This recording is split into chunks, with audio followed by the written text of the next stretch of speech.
Uh-oh. Kori, you're sideways.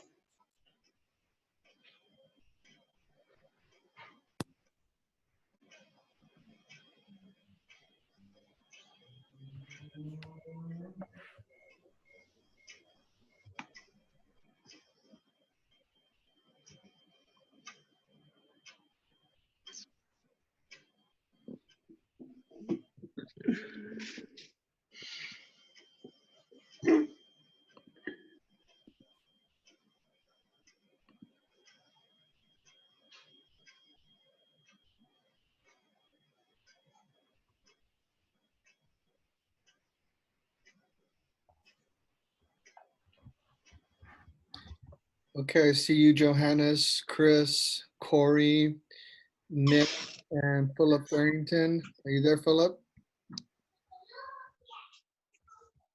Okay. If you're not a candidate and if you're not on the panel, please put your computers on mute. We're only going to have myself, Philip Farrington, Nick Nelson asking the questions with Johanis, Kris McAlister, and Kori not on mute so that they can be heard. This hour is going to go really, really quick. And so we're not going to take any questions. Please, no interruptions. I'm going to go ahead and start going over the ground rules. I see people are still logging on. I just want to thank you all. First and foremost, thank you, Kori, Johanis, and Kris for making yourselves available this evening. Thank you for your willingness to participate. I want to thank Nick Nelson and Philip Farrington for being willing to participate and ask some questions on the panel with me. We've had some last minute changes with all the struggles in the community, so the panel changed up a little bit, but we're excited to do this. So remember, I just want to remind the candidates that this is a candidate forum, it's not a debate. So we want to make sure that everyone has ample time to hear the question, answer the question. You'll get time to make an introduction. You'll get time to have a closing statement. Each question you'll be giving, regarding the questions, each candidate will have 2 minutes to answer the question. You'll hear me say 1 minute, then you'll hear me say 30 seconds, and then you'll hear me say stop. Again, this is a new technology for me and for everyone, so if we make some mistakes, just everyone please, and let's work together with this. Again, if you're not a participant, please go on mute.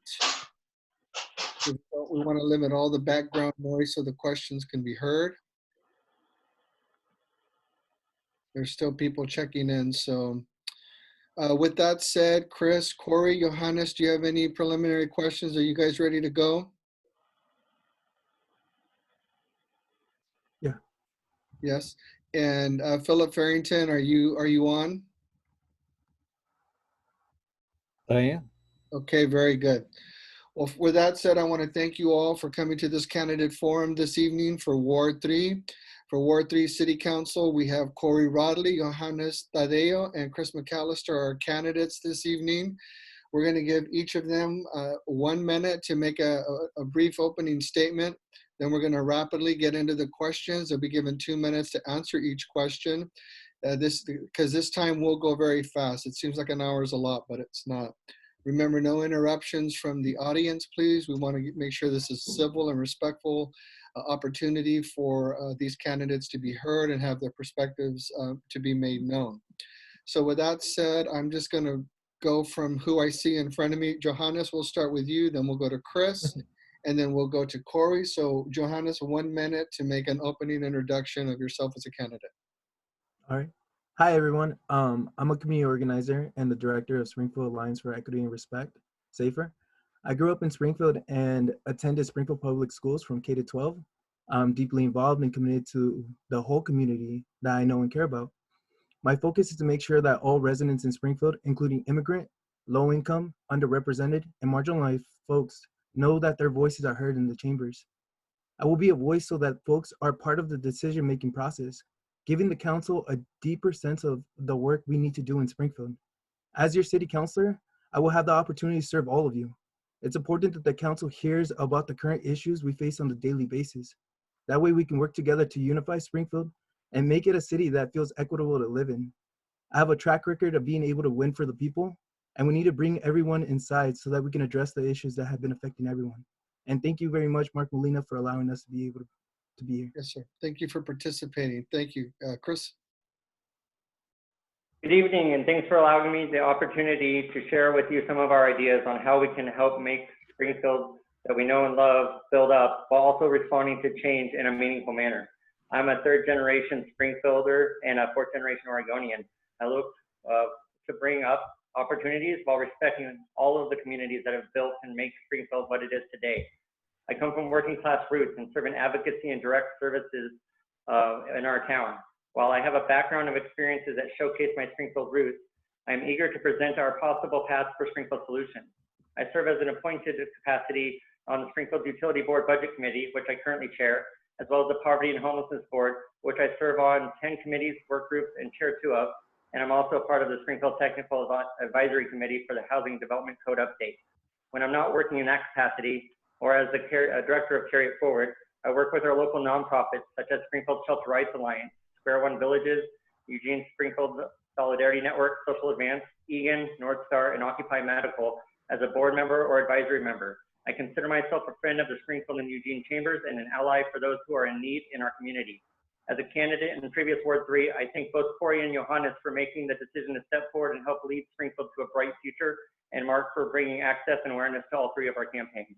Thank you very much. Kori? Thank you. My name is Kori Rodley. I currently work at United Way as the Equity and Engagement Manager, and I've spent over 25 years working in nonprofit management and with small, locally owned, mission-driven businesses. I believe that what we need is a focus on moving Springfield forward for all of us, and that we need to invest in livable neighborhoods and strong communities, and we need to invest in affordable, accessible housing, and we need to invest in safe, maintained infrastructure, and we need to invest in small businesses, particularly now, we need to really be focused on our small businesses and creating family wage jobs. And I would like to serve as your Springfield City Councilor to bring these values to the forefront. My years of working to grow nonprofit services and local businesses, as well as creating jobs for talented, diverse workers in those organizations, all while raising a family and serving in various ways, has inspired me to become even more involved. And a vote for me will be prioritizing people, all people, and the very people who make Springfield a hometown that we treasure. And I look forward to chatting with you all tonight. Very good. Thank you very much. I want to remind everyone that the candidates, you'll have 2 minutes to answer the questions. Again, you'll hear me say 1 minute, you'll hear me say 30 seconds, and then you'll hear me say stop if I need to. If you're not speaking or answering, please keep your systems on mute because it will pick up any background noise that you're making. With that said, I will ask the first question. Philip Farrington will ask the second question. Nick Nelson will ask the third question. We'll go in that rotation. We'll ask the same question of each candidate. If you need us to repeat it, let us know. If you don't need it repeated for the sake of time and that you can get as many questions answered as possible, we will not repeat the question unless you need it so we can get as many questions in as possible. Okay, I will begin with the first question. Kori, since you're the last person to speak. If you're elected, you will be sworn. If you're elected to Ward 3, you will be sworn in as a Ward 3 City Councilor as our community is recovering from the pandemic. What unique strengths will you bring to the City Council during this recovery process? I'm so glad you asked this question because I've been thinking about this a lot in terms of both my work at United Way and what that's going to mean for the city of Springfield. As some folks know, I serve on the budget committee for the city of Springfield, so I've been thinking about how that's going to impact our budget just for the coming year for 2021. I think that some of the challenges that we're going to have to face are going to be maintaining staffing levels or making the adjustments that we need to keep core services. And we've just kind of been in a recovery phase, and we've seen an increase in revenue, and we've been able to make do some growth, and we are probably going to be in a situation where we're going to need to contract. So we may need to be making tough decisions about postponing maintenance or projects that we had hoped to do. It's really going to be, and any of us who've worked in businesses or managed a budget know that sometimes it gets to the tough decisions where you have to say, how do we maintain our mission and our core service and still do what we need to do while making those cuts or those adjustments, or looking for creative ways to bring in additional revenue and prioritizing what that revenue will look like. So I think that going forward, definitely for the next incarnation of the Springfield City Council, dealing with post-COVID is going to be a very big part of the job. Thank you. Very good. Let me reset. Johanis, same question, 2 minutes. Can you repeat the question again? Yes, I can.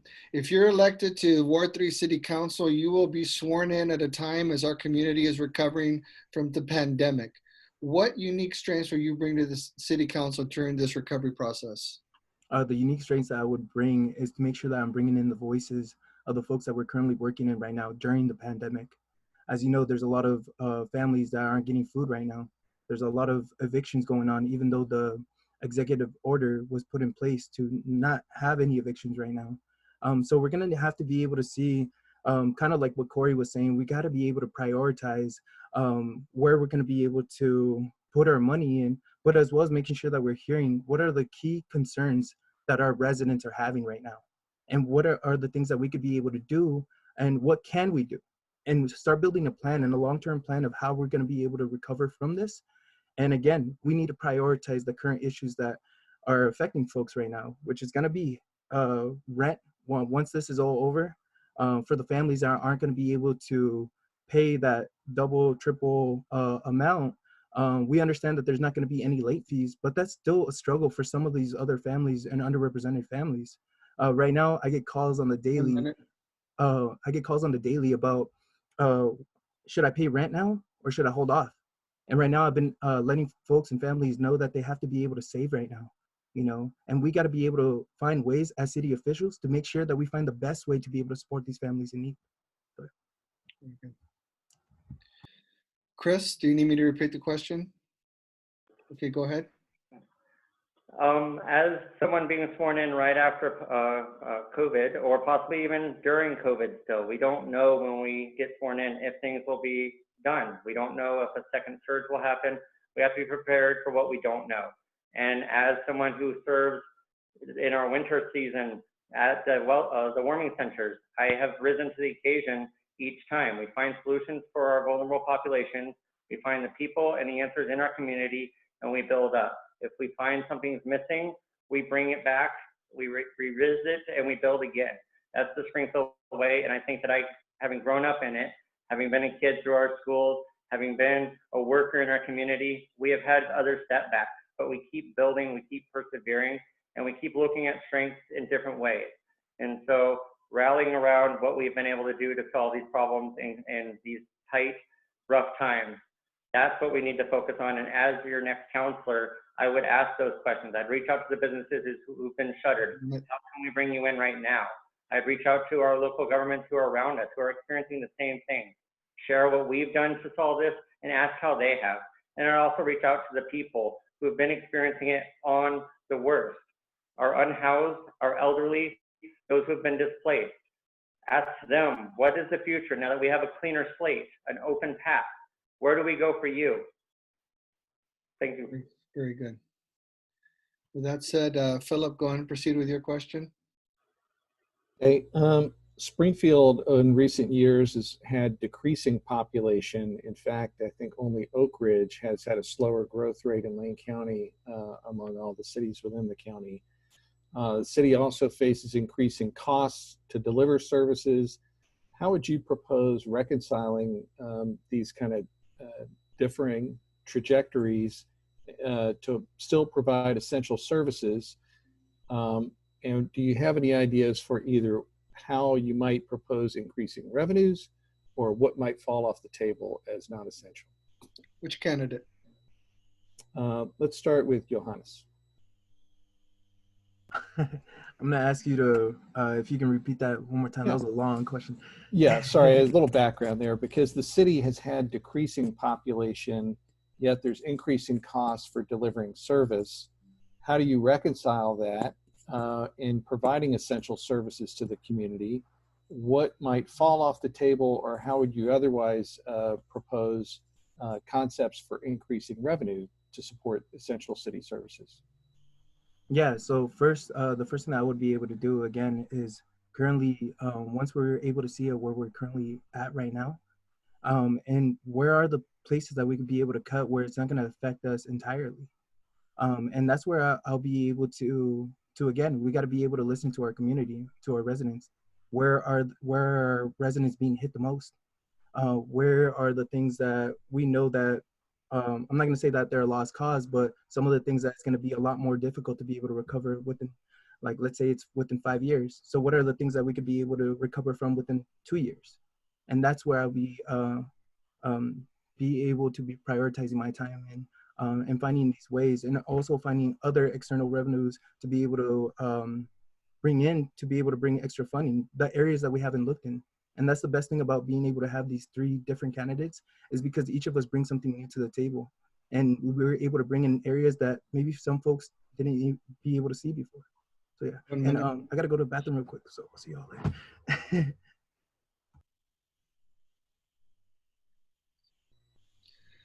Okay, select the next candidate you want to question, Phil. Kori. Do I get the same question? Yeah, can it? Okay. Do you want me to repeat it? No, you don't need to repeat it.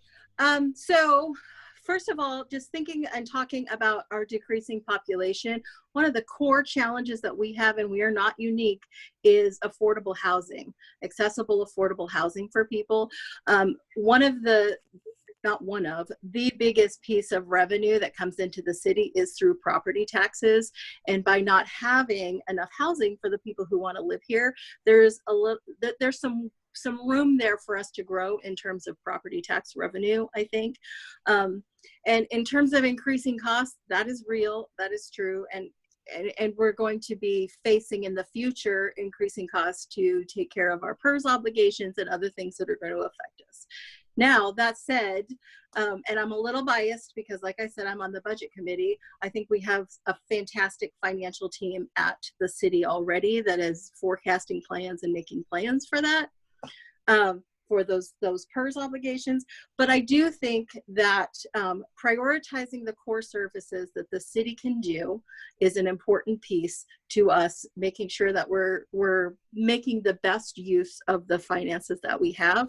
And in Springfield, we're really fortunate to have Team Springfield, which is a great partnership between the Springfield School District, Willamette Lane, the city, and SUB. So we're able to partner when we're looking at infrastructure developments and other things. So we're able to make some better use of our funds in that way. Is that my time? 30 seconds. Keep going. Oh, okay.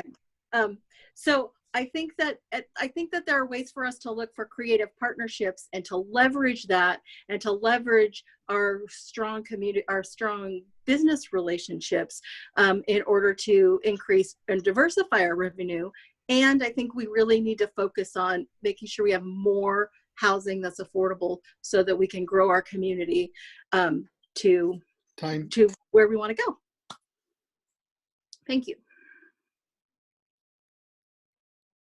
Well, thank you for this question. I would like to say first, we have to bring our people in. We have a lot of people, hundreds of people in our UGB, our urban growth boundary. We have people who are trapped through finances from being able to be part of what makes Springfield great. So whereas they get their utilities from us, they don't have the same protections from our police, access to some of our parks and services. So we do have some limited library access.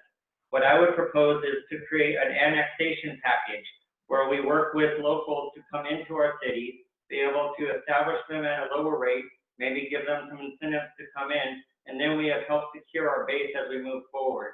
We build up while we build out a little bit, and we work within the compliance that we've agreed to since the 80s in our UGB and public land use. We are also able to help set seeds for people to invest in the parks in their areas and support their schools. We really need to bring our schools back into the fold and have our monies that are going out come back in. So we have kids in our UGBs that go to 4-day school districts. So we need to have people reinvest in Springfield and bring all of our people back. Springfield future. So with that in mind, we just keep on building and we keep on bringing in. One of the things we can also do is incentivize by having businesses that give living wages, that help bring people into our community. Give those people the tax break. Let the people who have been here year after year after year for raising Springfield up. Let's support them. They will hire more people. They will continue those traditions. Is that it? Okay. Nick Nelson, you have the next question? All right, can everybody hear me? Yes. All right. Thank you all for coming here tonight. My question is, everybody's been out, I assume, talking to the community and to citizens. What are you hearing on the streets that people think that the city is doing well? And what do you think, or what are they saying that the city can improve on? And how would you continue the momentum of the good? And how would you hopefully correct the, trajectory of the bad? And we'll start with Kori. Thank you. I miss knocking on doors because I started last fall and was able to knock for months and months, and I've been just missing it deeply. So the number one concern that I heard talking to people is concerns about affordable housing. People are concerned about whether they're renting, whether they own their home, whether the neighborhood is changing or not. People are concerned about being able to stay in their neighborhood, invest in those neighborhoods, and have there be affordable housing at all levels. So that's one of the main things. People are excited about what has happened in downtown Springfield, and I think that people are ready to see that extend outward into other pockets of town. And so depending on where I was knocking on doors, people would say, I'd really love to see this neighborhood develop. I'd really love to see more of that.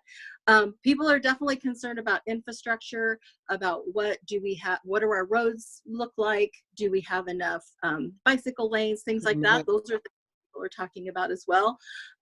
So those are the main things that I was hearing on the doors. And I think people live in Springfield and we love it, and we're here because we want to. People love Willamette Lane parks, and they're tucked in all sorts of neighborhoods, so a lot of people experience that regularly. So that's one of the things that people are really proud of.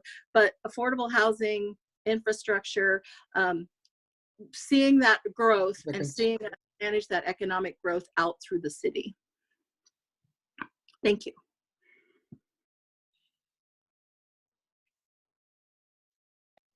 Who's next, Nick? Sorry, computer issues. Next would be Kris, please. Thanks. Opportunity for jobs that pay the rent, that keep up with growing costs and keeping our money flowing. That's been one of the biggest concerns. But one of the strengths that I keep hearing about is how we have been able to help pay for our streets and start to fix some of the streets that's been unattended for years. We've been able to look at how we've been able to respond and engage more as our city, from CityLink, which one of our peers has helped set up to get more access to underserved communities. That's something that people started to hear. People started to say that they feel like when they go into the city library, that the library is responsive and reflective about what they're interested in. So when we have public works and public access points that are inclusive and engaging, people have been really supportive of that. People have been concerned that sometimes the police are not necessarily responsive to them, that they don't necessarily understand what's going on, or when other people say things that are not true, that people are afraid to come to them for that knowledge. And so that's one of the biggest concerns about some of the people that I've been engaging with daily. I work with the unhoused. I work with people of different underserved communities who are asking for support. 30 seconds. And so people.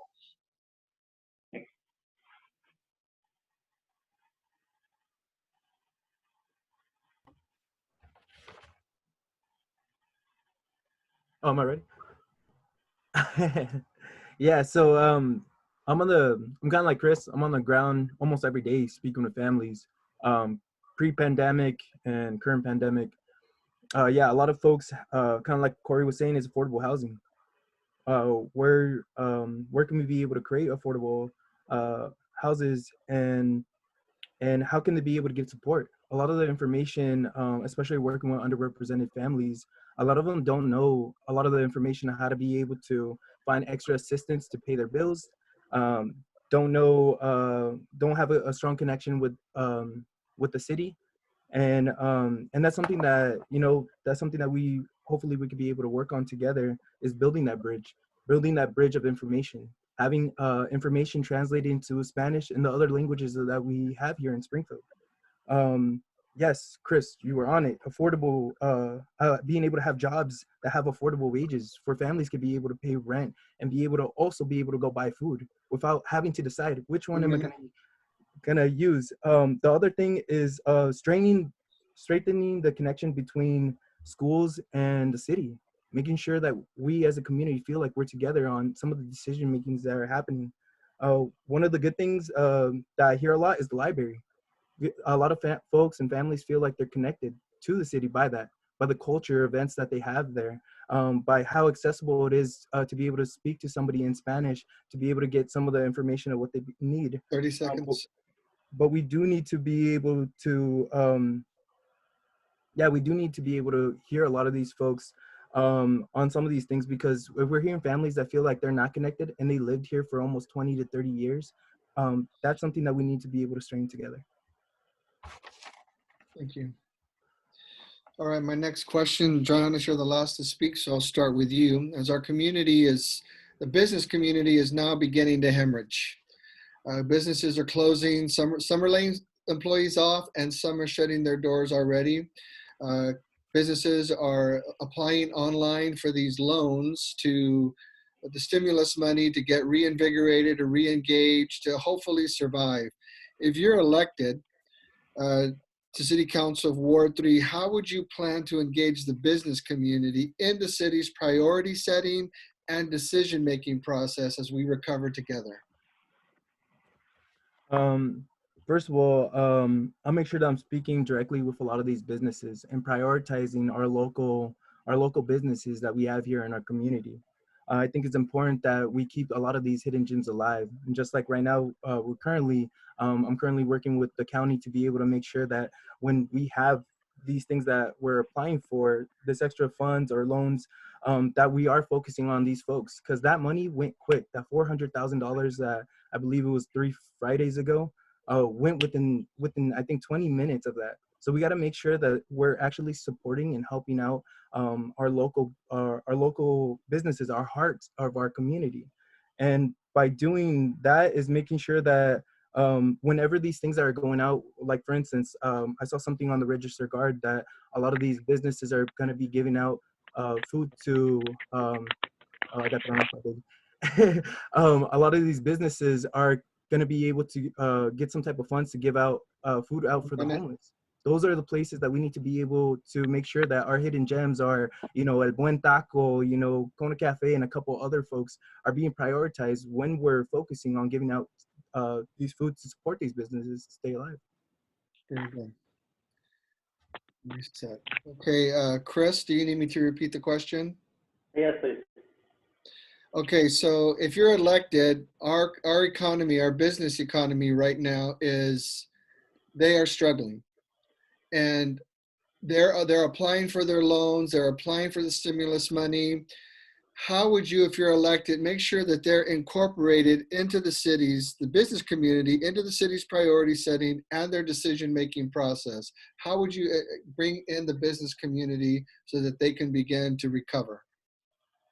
First of all, thank you for that question. I'd like to reach out to our economic developer, Kori, and have her help show up some of the supports that we have and know about from our connections with our state and county counterparts regarding what's available in terms of funds and recovery dollars. Also reaching out with some of our local partners while the crisis is still going on is what we need to be doing to be able to help support them, get them involved in some of the solution making so that they have the base to move forward. There's opportunities such as the payroll protection plan, which you can currently sign up for and be able to secure, as long as you're keeping people employed, secure those employees. So there's resources that a lot of people don't know about. So it's based off of February 2020 data. So if you were employing people in that time, then I would try and help encourage them then, because from here to then, those opportunities still exist. There's recovery dollars available through the state, and there's also working with our local chambers. They know who their body is, and they know how to help reach out. We need more focus groups, and maybe we need to have a task to be able to see how we can move forward as a community. Very good, thank you. Kori, do you need me to repeat the question? No, thank you. I think since you're focusing on what can be done post-COVID or during COVID, first of all, we do have a very strong relationship. The city and the Chamber of Commerce do have a very strong relationship already. Additionally, there are other business organizations and networking groups that are connected in other ways. But I think it's also important for us to think about what is the role of a city council and what can we do. And in terms of promoting economic growth and promoting those partnerships, that's a big piece of it. But also, the city council has a little bit of wiggle room and leeway to be able to look at how can we create incentives for businesses to reopen. Are there ways that we can waive fees, that we can create some a much warmer climate for folks to reopen and to continue to employ people or to re-employ people? So I think that that's an important thing for the council to be looking at, is what are some things that the council can do to improve the climate moving forward so that those businesses can operate, and to create some incentives and some support for them, in addition to supporting partnerships with those business organizations. I think that also it's within every difficulty, there are some opportunities. And as we've already been talking about, how do we extend economic growth throughout Springfield? This is an opportunity to be really intentional about that and to support and encourage businesses throughout the city. And you're absolutely right, businesses are hemorrhaging, and there are some federal and some state dollars. And so the city has to look at what do we have control over that we can also help to augment that support for businesses going forward. Very good, thank you. Philip Farrington, your question? Yeah, as the representative of the whole community of Springfield and not, from Ward 3, I'm wondering how you propose engaging the public in community decision-making, and specifically improving transparency at City Hall, so that there's 15 of us here on this forum. There may be on any given city council meeting as many people. How do you propose engaging more of the public and the people that you represent in Springfield? Which candidate? Kris.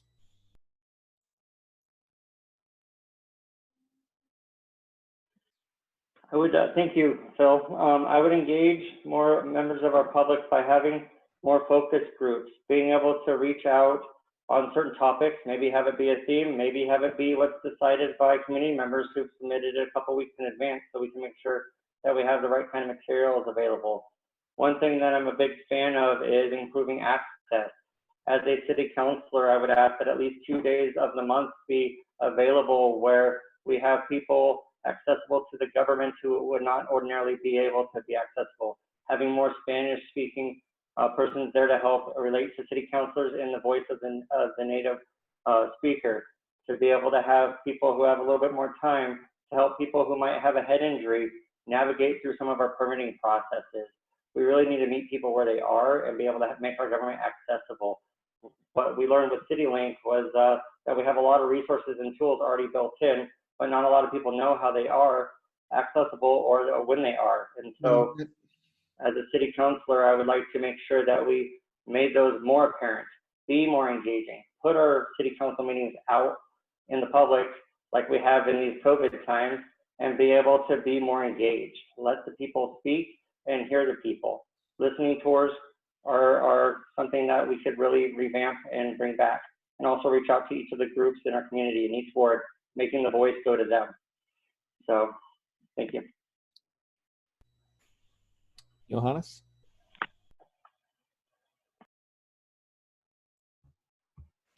Just like Kris said, I would make sure that I'm hearing the key issues that what we've been continuing to hear from the community, and be able to create those focus groups, to be able to actually hear what are the key things, and be able to, when we are picking folks for those focus groups, to make sure that we have different representation in Springfield. And yes, I do believe we need to be able to hire more folks that actually represent our community, folks that people could be able to relate to, and people that actually came out from some of these areas, because those are the folks that are able to not only build those bridges, as I've seen for myself working for SAFER for almost 3 years, the resources, being able to give a lot of these resources to these families that they didn't even know even existed in our city. So we do need to make these more visible. We need to put these in bold on our website. We need to go to the populations that we don't normally travel when we're giving out this type of information. We have to make sure that we go hit up the block and go in deep into the Latinx community, into the API community that we have here, that's strong. Asking them what do they feel? Why do they feel disconnected? What could be more effective for them to be able to access these places, but not just only access, but be able to have accessibility. That's great that a lot of that we are able to have access, but if we can't understand each other and we aren't speaking the same language, then that's a concern. So we need to be able to prioritize a lot of the issues of these families. Thank you. Nick Nelson, your question? All right, it's a short one, but what would be your #1 goal if elected to serve Springfield? So we'll start with Kris this time.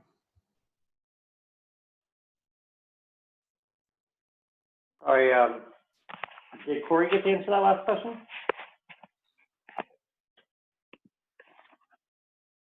I don't know, Mark told me to ask. Kori, did you get a chance to answer that last question? I did not. I apologize. Thank you for your That's all patience right. and the extended And grace. I appreciate Kris being equitable and wanting to make sure that I was included. I appreciate that. I think the nugget of the question that you asked was around transparency.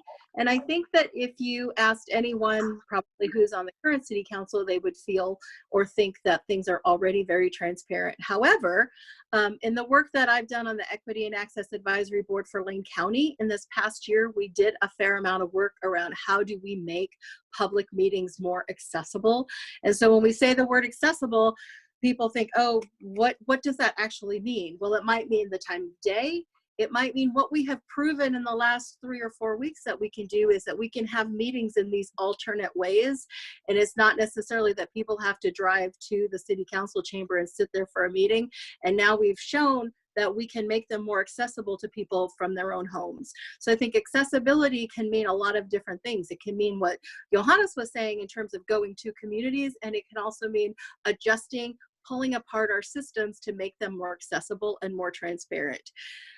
1 minute. Putting things on the website is one thing, but people may not necessarily know where to go to get them. One of the things that I have found to be really useful as I've been campaigning since not being able to knock on doors is just to have these kinds of conversations and to use technology and to use ways to reach out to people and to just be as honest and transparent as possible. So I think we have a lot of opportunities at the city of Springfield, and we're just starting to stretch and flex those muscles and to continue to build on how do we make it accessible and how do we be really transparent about the work that we're doing. Thank you. Thank you. I apologize for that, Kori. I'm trying to manage to stopwatch people entering the program and going on my side, so I apologize, everyone. Okay, Nick, your question now, sir. All right. So #1 goal if elected to serve Springfield, and I still feel so bad that Kori got skipped on the last one. We're going to start with Kori this time.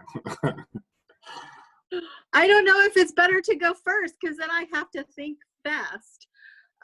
My number one goal would be what I think is the number one concern right now for the city, which is housing. It's accessible housing. We need more of everything everywhere. So at all levels of housing, we just need more of it, and we need to ensure that everybody who wants to live here gets to live here, that we're not pushing people out. We are not, people are not living in substandard housing. People who are unhoused are able to have shelter. I think housing is the number one concern, and would be the place where I would want to just hit the ground running. Thank you.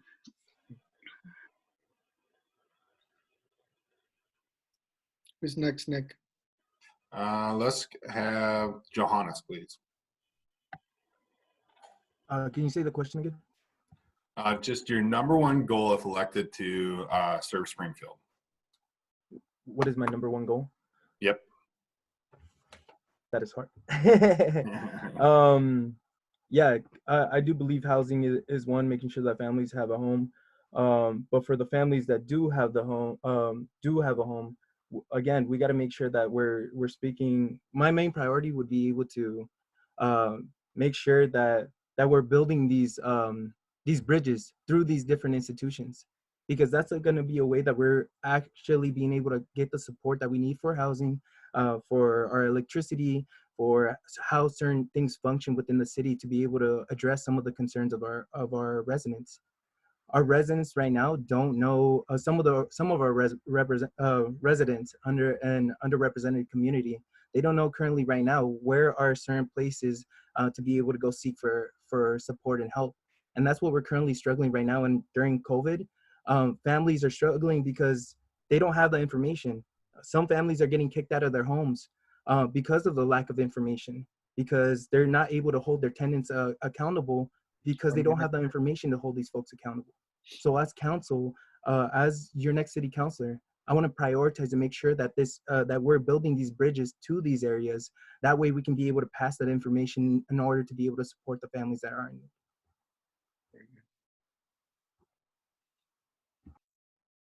Thank you, Nick. My number one goal as the next city councilor for Ward 3 would be to establish a path for residency.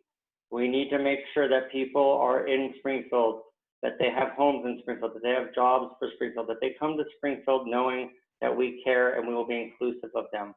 Get them in our schools, have the proper programs available, welcome people with open eyes and open arms. We are really needing to build up our base. We have an older population, we have displaced workers who have not been able to get on their feet, and we have kids who are graduating out of high school who don't know what they're gonna do, and they move out. We have a brain drain. So we need to bring people back to Springfield and build it. So I want to establish goals that make it easier to rent here, easier to buy here, and easier to build here. And so a path to residency. Thank you. Well, that's a great segue into my next question for all three of you. And Kris, we'll start with you since you finished last. It's around the issue of housing. Now that all of you, believe all of you are very well acquainted with and exposed to the majority of our community in many facets that are quite commendable. All of you have direct involvement with many areas of need. Regarding affordable housing, if you're elected to Ward 3 City Council representative for the City of Springfield, what would your affordable housing strategy or policy proposal be within that framework? As a city councilor, I really feel like our future is based on the communities that surround us as well as where we choose to grow. So by building in the urban growth boundary, utilizing incentives to build out for the people who are actually going to be charging the rents. So a lot of our LRPI and MUPI stuff focuses on developers, but after a certain extent, it's able to be put down or picked back up within a certain time frame. I would really like to be able to incentivize people who are renting to keep those rents low, keep those rents accessible, supporting changes to our code that will allow workers to be able to be closer to work and be on site, support people that we bring in for special trades and special needs to make sure that they have roots here. And also for every student housing unit that we build, that we look at building a middle class accessible house as well as 2 low-income houses. We need to really make sure that we are juggling both the populations that we would like to have, populations that we have been built by, and the populations that are supporting us in our current way. So we have to make sure that there's options all the way up, but we need to make sure that there's more options on the bottom for people to grow up into, so then we can start to afford to build the new houses, the bigger houses, and the bigger projects. Utilizing CTE, utilizing our vocational program, getting our students involved in investing and building our future, creating a trade through this, having everybody have a hand in the future of Springfield. That's how we build affordable housing. Thank you. Johanis? For a lot of the things that Kris was saying is basically a lot of the same thing. So I'm honored that I was able to work alongside of Kris and learn a lot of the same things. So that's why, in order to not repeat the same thing of what he said, yeah, well, I'm going to repeat the exact same thing that he said. Yeah, we got to make sure that we keep rent low. We got to make sure that if we are creating a lot of these low-income homes, that we have folks to be able to actually have access to be able to live there. Right now, I got off the phone earlier this morning with several different families where some of the low-income homes weren't equitable enough for them. They didn't have enough money to even pay the rent. So if they're low affordable homes, why are they so inaccessible? So we got to make sure that, yeah, that we are prioritizing and making sure that families feel like they're being listened to, like they're being heard, like their concerns are being addressed, and that we all end up having a shelter. I apologize, but yeah, that's why. Very good. Thank you. Kori, do you need me to repeat the question? Nope, but thank you for offering. So I want to build on what's been said and talk about what has not been said. First of all, Springfield has done a lot of great things around trying to remove barriers to encourage housing. If we want to compare ourselves to what's happened in Eugene, we have already moved on to allowing ADUs, dwelling units that folks can build on their properties, and we have done some other things to encourage housing. So I think we can continue to build on that because ADUs are still a little bit cost prohibitive for folks, just the ordinary person to try to build. I also think that we can focus on housing that we have ignored, and this is part of that conversation around what's called the missing middle, which is building duplexes and triplexes and taking some of these big lots that we have in some of these older neighborhoods and dividing them up and having more housing that's smaller and more affordable. And yes, we need to make sure that rent is affordable, but also I am a proponent of encouraging people to be able to purchase and to create incentives and programs. I spent some time working on the CDBG, the Community Development Block Grant Committee, and how do we get people so that they can actually own their homes? I think that's an important part of our being able to actually build our population in Springfield. We aren't necessarily building sweet little post-World War II affordable houses like we used to for years. And so we need to look at how do we build those houses that are 2-3 bedroom houses. And the thing that wasn't mentioned is we need to get people who are unhoused into stable housing, whether that's tiny homes, whether that's supportive housing. We need to get people who are unhoused into safe, stable housing too. So those are some things that I think that we should look into how to do better. Very good, thank you. Philip, your next question? Yeah, each of you would be a first-time elected official, citywide elected official. How would you envision, what would you need to get up to speed to effectively be a counselor day one? And do you have a role model for public service? Which candidate? Let's start with Johanis. Yeah, so if elected, what I would need to know is just what are the different institutions that we have here in Springfield. For myself, I'm gonna I am a nerd, and I love to be able to learn and get whatever information, because a lot of this stuff is new for me, you know, and it's new for a lot of the folks in the community as well. So I would like to be able to get, like, whether taking the class on CityLink and understanding the different institutions that we currently have within our city. How do they work? How do they function? How can people be able to get access to it? The same way that I would be providing this information out to the community, that's the information that I would like to be able to know. Um, City councilors, yes, luckily I've had various different amazing tutors that I've been able to at least speak to throughout this time. You know, currently some of the city councilors, you got Sean Van Gordon, who I pick his mind a lot. You got Steve Moe, you got Leonard Stair, and then as well as, you know, our county commissioner, Joe Burney. Those are the folks that I do look up to, especially of how successful certain things have been, and even challenging. Even if if we at one point even didn't see eye to eye, it still was a way for them to be able to challenge me and see a different perspective.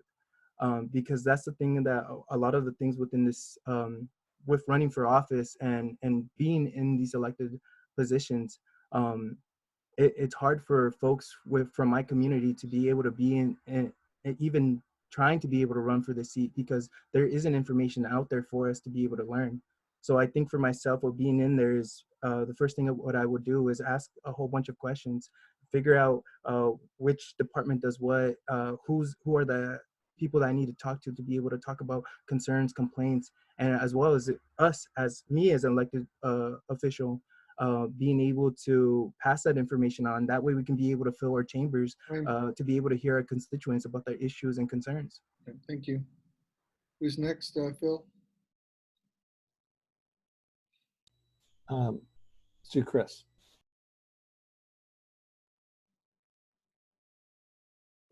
Thank you. As a newly elected city councilor, I would have some of the technicalities to learn, of course. What is privileged communication? What's an executive session really look like? A lot of it's the experience. I've had great role models with our current council, as well as people who have been in Springfield and in our community for a long time, such as Councilor Van Gordon, Councilor Stair, Councilor Moe, and Mayor Lundberg, as well as Representative Lively, who I've been able to watch up on the Hill and ask questions about what was it like in 1984 when I was born. So with that in mind, understanding the relationships of the board, the council with other groups, having been on committees with Commissioner Farr, and being able to work with Commissioner Burney as well on Springfield issues, has been really able to see both the scope and scale of each solution. Whereas I'm often in the trenches working with our unhoused and our disadvantaged folks, sometimes it's harder for people to see the 30,000-foot view, but being able to juggle both of those at the same time and make a decision with the rest of my peers from on Springfield Council would be one of the things I think I could grow the best with and help cultivate. Very good, thank you.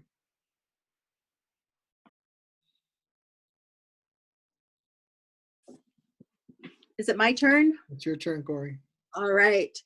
So while I am definitely will be new to elected service, I am not new to community service. And I have to tip my hat off to my hat off to my opponents, because I would not have felt like I was ready to take on an elected position when I was in their shoes, when I was younger. So all of the years of serving on budget committees and serving on boards of directors and being an executive director of a nonprofit organizations, and all of that experience has led me to the place that I'm at, where I feel like I am prepared and ready to step into this role as an elected official. I have lots of people who have mentored me over time, and not all of them have been in elected positions. One of the most influential people for me is as a colleague and a person that I cherish, named Mo Young, who is the Equity and Diversity Coordinator for Lane County, and is someone from whom I have learned how to bring that experience that we both have of being younger and being activists and being passionate about things, how to actually do real work within government structure, because it looks different and things move differently on the inside than they move on the outside. And so Mo is someone who has inspired me a lot to learn how to do that. So on day one, I would feel rather prepared to step into this, but that has taken years to get to that place where I feel like I could do that, and have learned and stumbled and had people who were willing to work with me and have been willing to, you know, I've stepped into these positions not knowing what do you do on a budget committee. And I've learned there to get to the place where I feel like stepping on day one, I'm ready to go. Very good. It's 8:26. So with that said, we're going to transition to final statements from the candidates, as this is only an hour-long forum. Kori, we'll start with you since you're the last one up. What final comments would you like to make to the voters regarding your candidacy? So, like most of you out there, I also want a fair-minded and an honest city councilor who knows how to prioritize people, and someone with the experience to manage our limited resources and to meet the changing community needs. I am running to serve Ward 3 and all of Springfield because I believe my diverse experiences, my collaborative and effective problem solving and common sense approach to finding workable solutions is what our communities need during these particularly challenging times. And now more than ever, we will need to roll up our sleeves, carefully navigate an unpredictable future, and keep the well-being of all of Springfield at the forefront. And we will need to explore our differences and find those places and conversations where our shared values bring us together as we move Springfield forward through these rocky times in an equitable, dignified, and respectful way. And I believe that my deep understanding of how to get that real work done in government and my determination to make sure we all move forward together will bring innovation, growth, and fair solutions to our housing and economic challenges. And I'm asking you to vote for Kori Rodley for all of Springfield on Tuesday, May 19th. And I thank you all for engaging in the democratic process so fully. Thank you. Kris?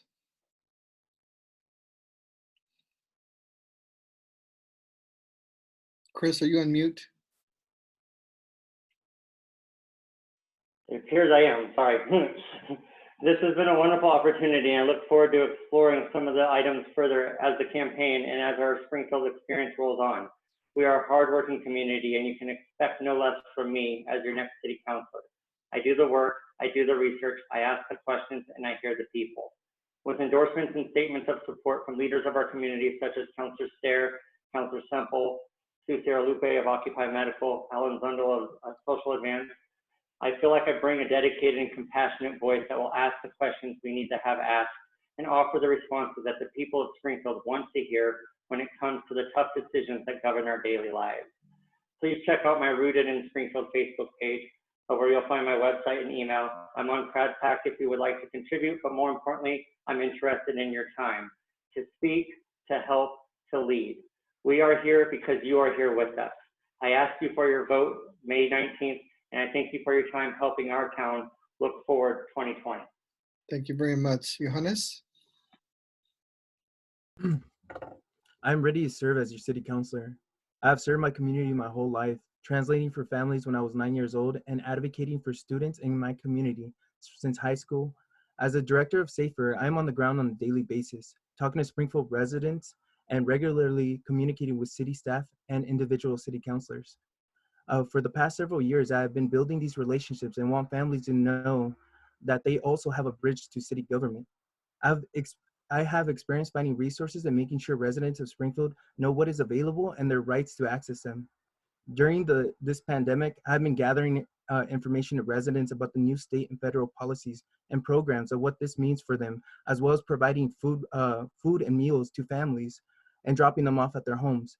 I am the product of a poor immigrant families and know the issues that are affecting these communities. I think my experience is necessary on the city council to truly give a voice to the low-income, immigrant, and underrepresented people of Springfield. So as your next city councilor, I hope to be able to continue to bring changes and continue to be able to speak truth, and hopefully to be able to bring more residents to be able to be engaged with our democratic policies. Sorry about that. With city government. It's important that families know how to be able to access, how to be able to create change, and how to be able to pass and speak their truth, to be able to have us as city councilors here understand and be able to fight for the change that we need for our residents. So thank you so much. And sorry I'm off scripted, but I need to speak from the heart because that's how our communities, they're out here with their hearts every day, speaking their truth, and it's time for us to listen. So thank Very you. good. Thank you. Kori, Rodley, Johanis, Tadeo, Kris McAlister, candidates for Ward 3 City Council Springfield. Thank you for your willingness, your participation tonight. Nick Nelson, Philip Farrington, thank you for your participation on the panel. For all you that logged on to hear this, thank you for your willingness to sacrifice your time this evening. We'll get this uploaded as well to Molina Leadership Business and Development Solution page, and everyone can view it and share it from there. Thank you all. God bless you all. And all of you have a good night. Thank you very much. Thank you. Yeah, thank you.